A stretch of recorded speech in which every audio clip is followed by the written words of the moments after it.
Değerli izləyicilər, videonu bəyənib kanala abunə olun ki, hər kəs son xəbərlərdən anında məlumatlansın.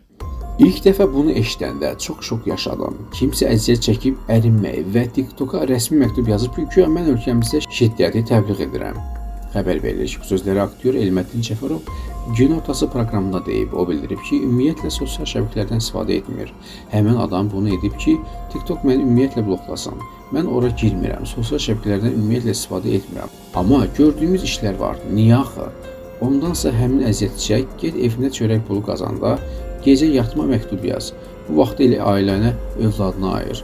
Mənə qəribə gəldi ki, bir insan pislik etmək üçün necə əziyyət çəkə bilər?